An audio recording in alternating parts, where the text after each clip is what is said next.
How are y'all today? Hola, hola, hola. In case you didn't already hear, my name is Brandon Henriquez, one of the co-founders of Video Game Amateurs. And we're here to talk about equity and inclusion in the gaming industry, excuse me.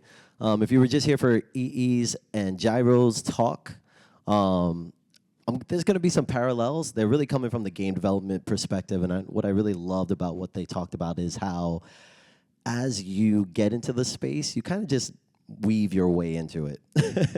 It's not really something that even I planned on many, many years ago. And it's been a journey, but I've been loving it so far.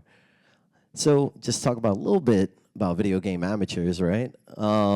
We have some notable brands that we've worked with throughout the close to 5 years that we've been at this. You may see some big names on here. You may see some small names on here. But it's all been surrounded around the work that we love to do, thankfully and gratefully. What's interesting about being able to work with these brands is, once again, we've never really planned on doing a majority of this work. Some of it has been opportunity met with your own skill set. Some of it has been, as Gyro said, putting yourself out there and saying, hey, we can kind of do this. Let's see what's up.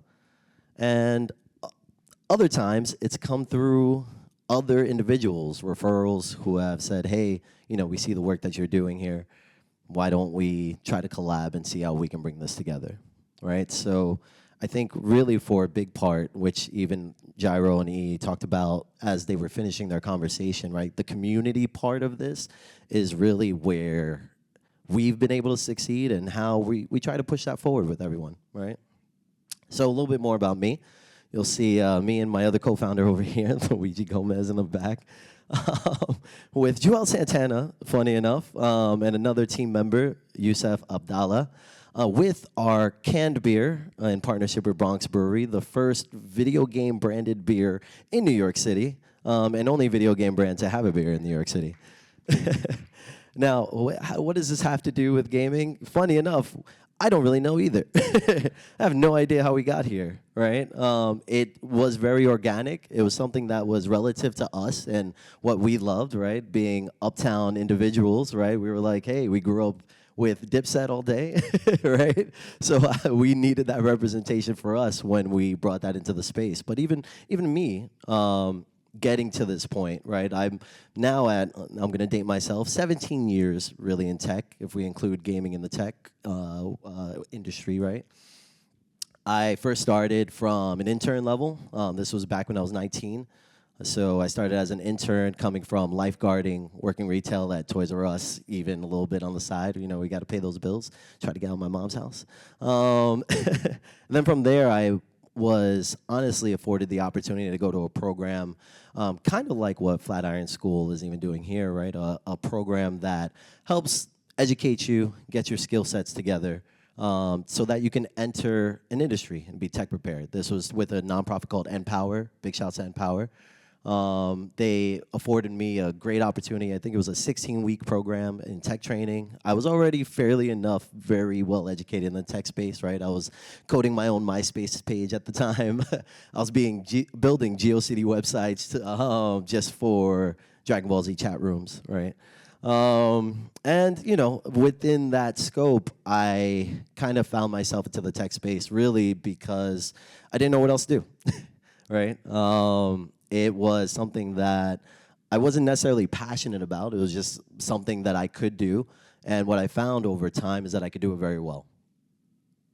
Through my tenure, about 3 years or 4 years into my tech career, I'd gone from intern to help desk to systems engineer to network engineer for hedge funds and financial institutions, so billion-dollar companies, building their whole infrastructures and working with them to, at times, just change a printer toner.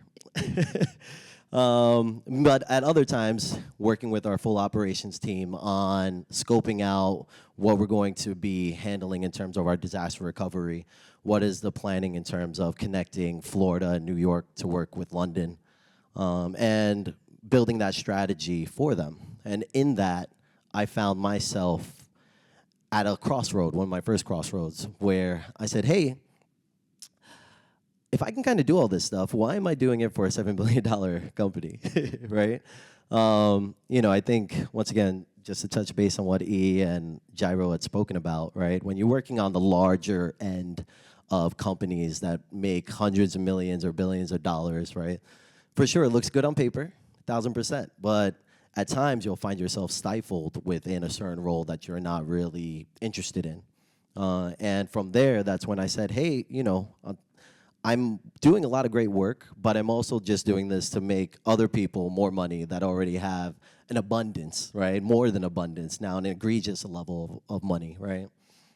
So that's where I started my first consulting firm. Started working specifically with nonprofits, green energy companies, minority-owned businesses, companies that I more resonated with. From there, I actually found myself with one of my I want to say like sayings that we have now, where found a real value in working with these type of companies, or organizations, I should say, which is impact over influence, right? I mean, I think we live in an influencer world now, right?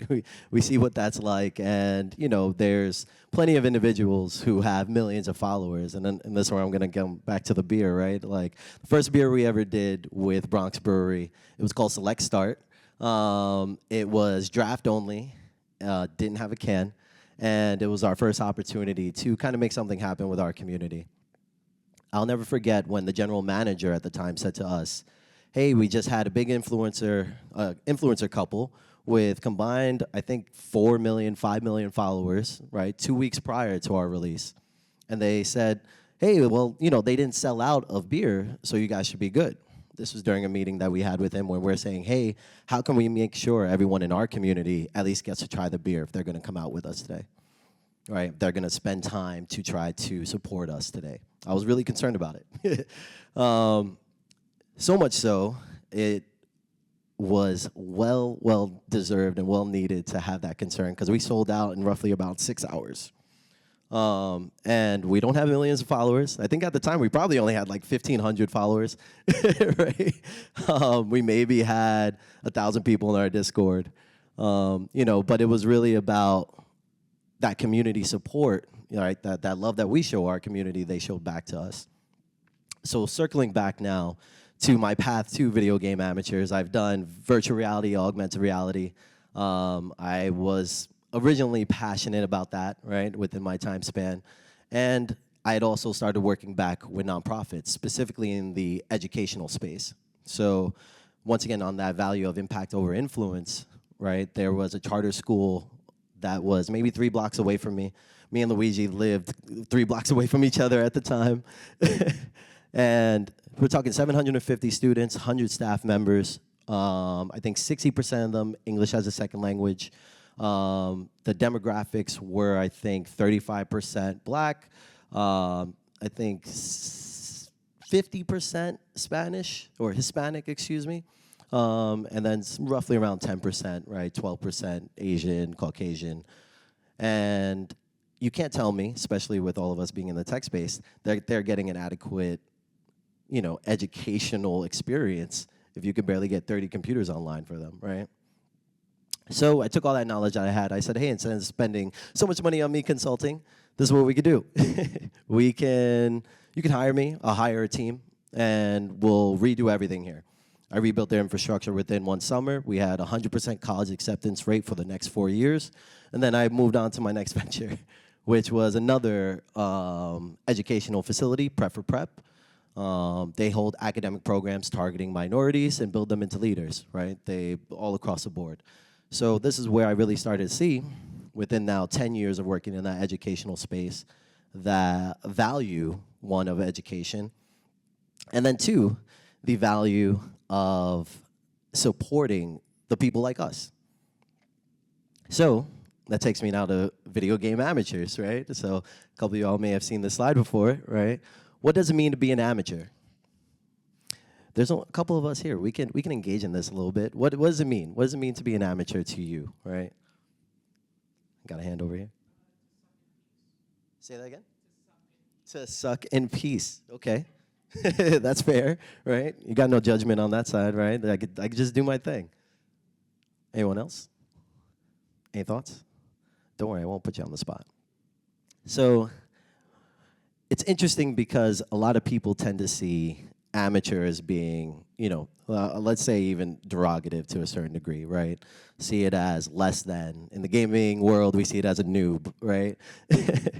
And it's funny, as we've built video game amateurs, we found that the word actually comes from the root of the word, amateur in Latin, which means to do it for the love of it, right? That means being a passionate individual, right? Like coming back to the games industry as a whole, talking about it's a skill-based and passion-based industry, right? You have to love it in order to do it, right? And keep trucking away at it.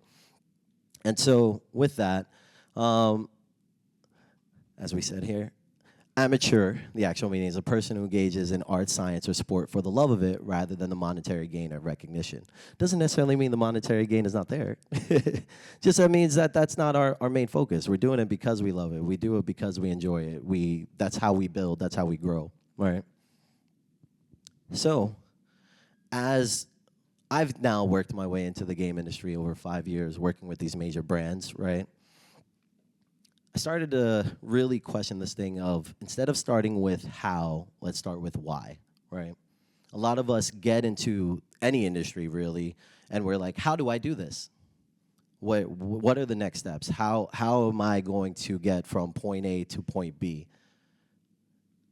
When really, and this was actually a really good book, Start With Why by Simon Sinek, really big leadership development coach.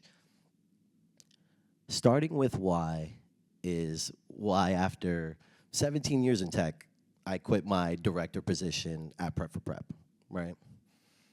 When I found what my values were in terms of being impactful, when I found what my values were as supporting my community, when I found what my values were doing what I love and what I'm passionate about, it led me to say, hey, I can leave my six-figure role and really sit here and build something that I love for the community that I love.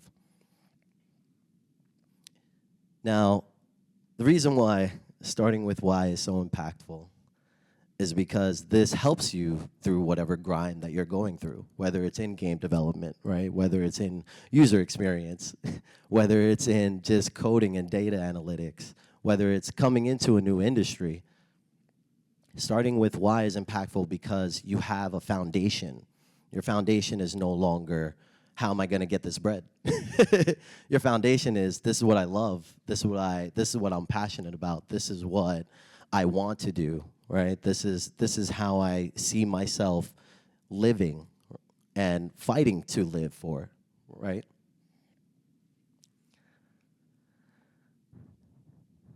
So what's so great of the experiences that we built with video game amateurs is that it's been, from the top down, such an engaging experience for all ages. We have worked with kids, we have worked with older adults, and we've worked with everyone in between.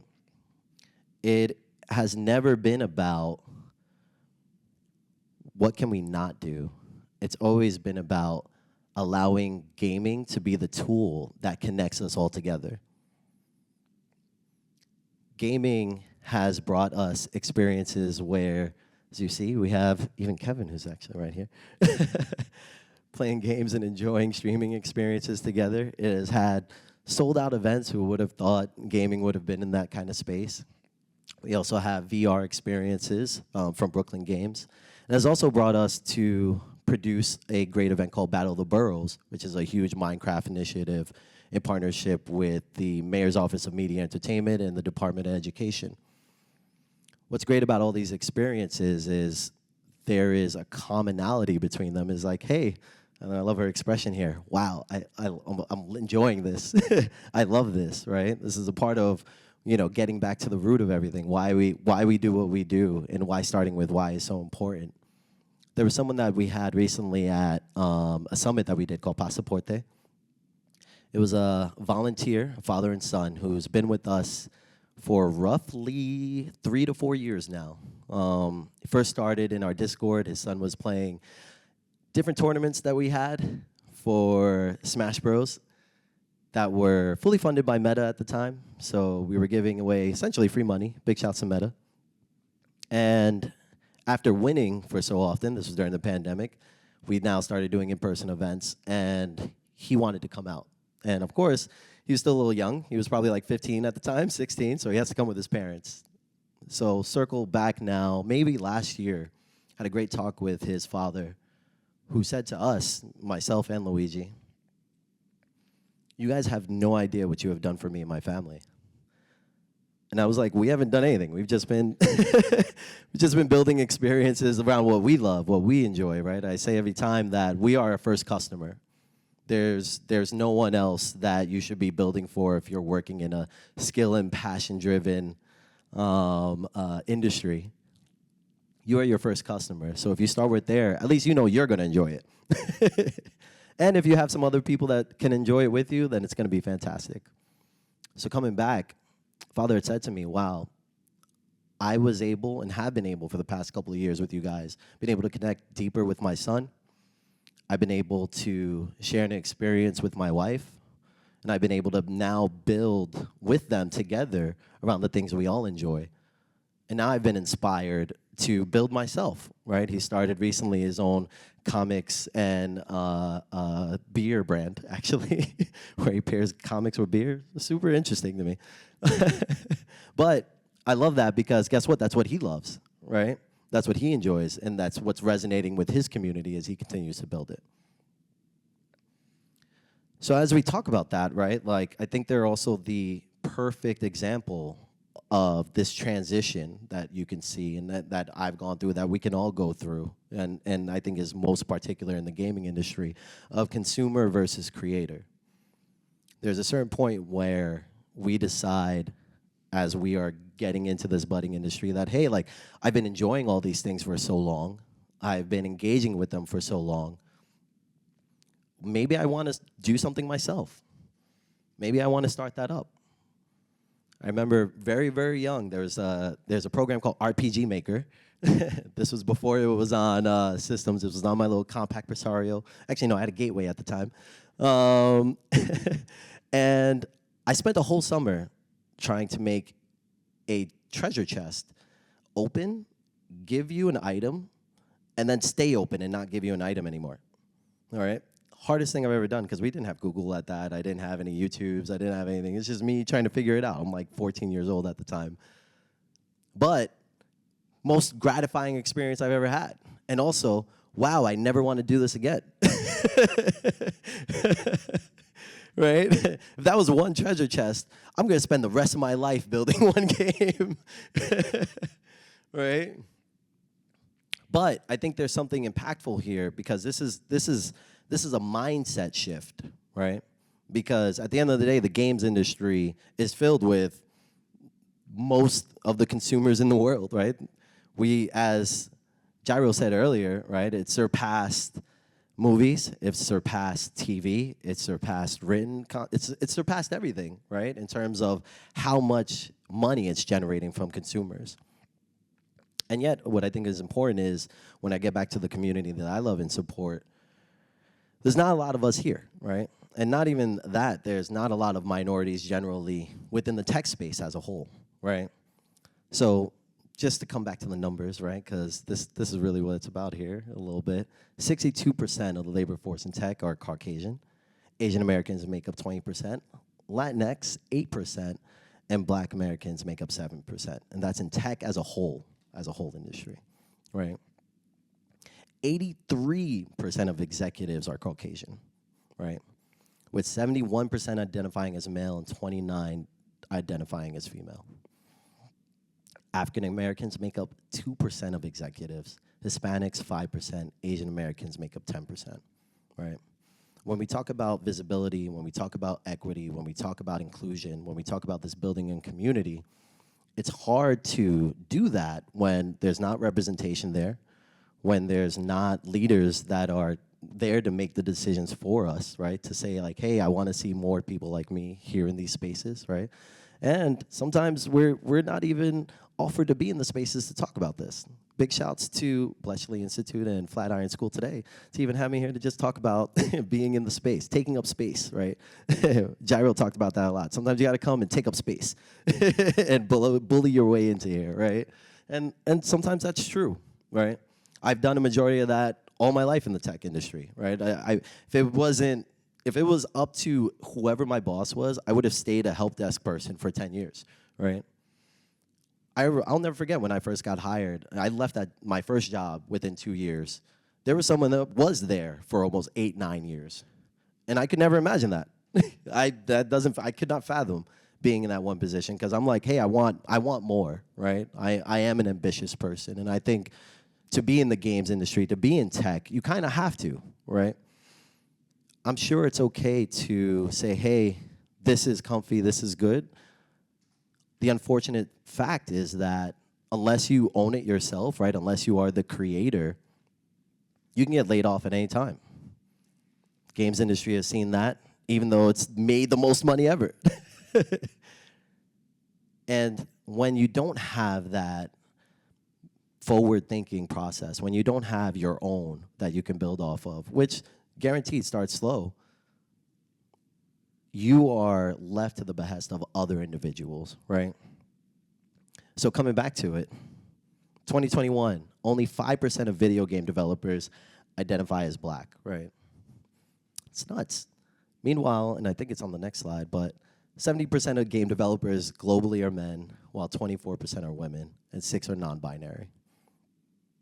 The numbers show that this is still, and even in tech generally, which is slightly upturning, still a male-driven, male-dominant industry. And yet, 49% of gamers identify as women. Almost half of the gamers out there are all women. And yet, they do not and are not holding up the space that they should be. If you're in games super heavy, you know that we always get this backfire of the woke identity, right? We get this idea that, hey, including diversity into games is woke and it's bad and it's wrong and it's changing my opinion on how Link looks like. But the reality is, if anyone has actually looked at older content, right? If you look at Star Trek back in the days, if you were to bring Star Trek here now, it would be declared a woke initiative, which is nuts.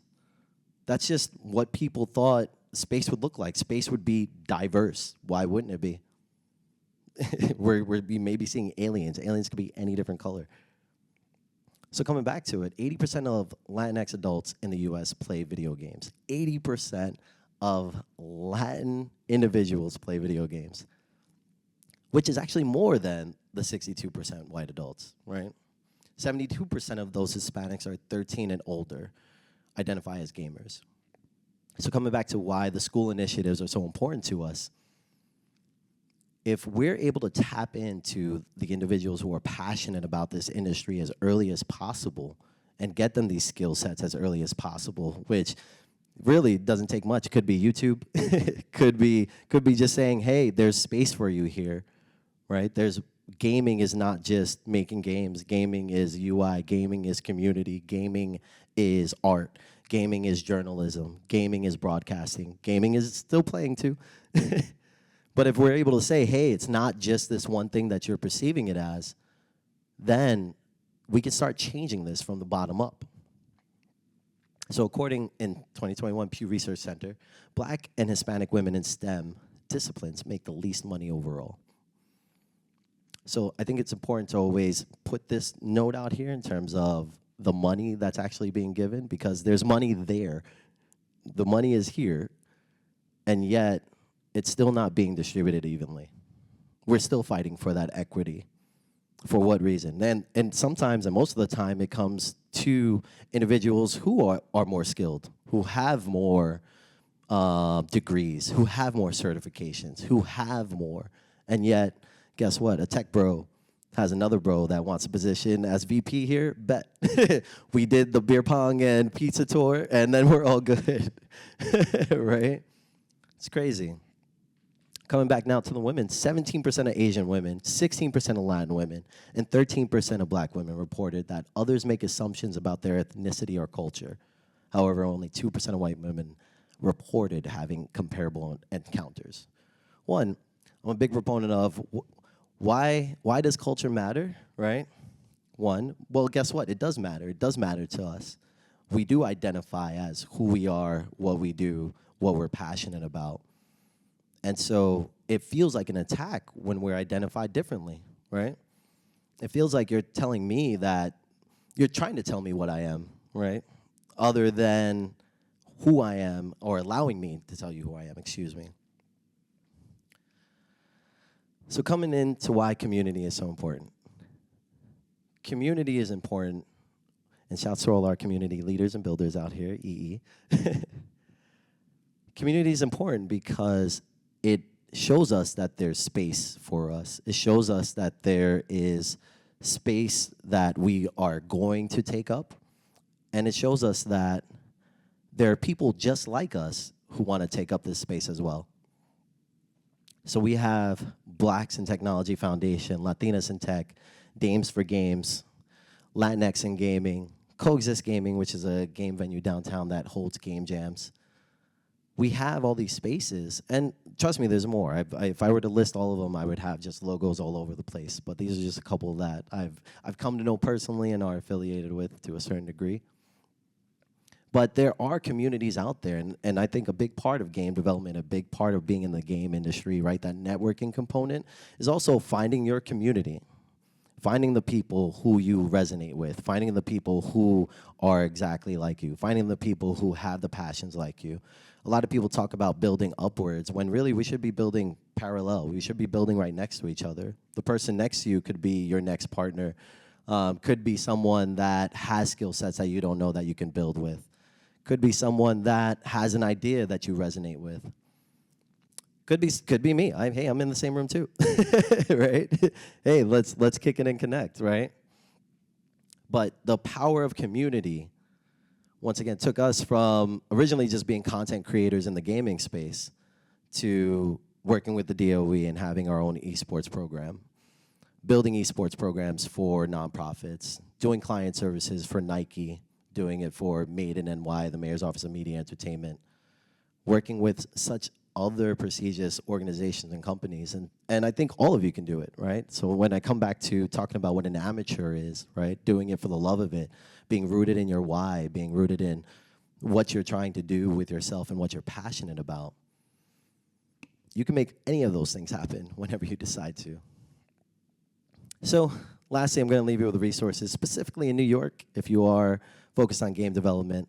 The Empire State Development, the ESD, actually has so much to offer, right, if you are strictly on this game development path. The digital gaming development program itself is, I think, a $100,000 grant if you're able to produce a project that you are interested in, showcase your work, and then you could potentially get that, right? I love saying free money.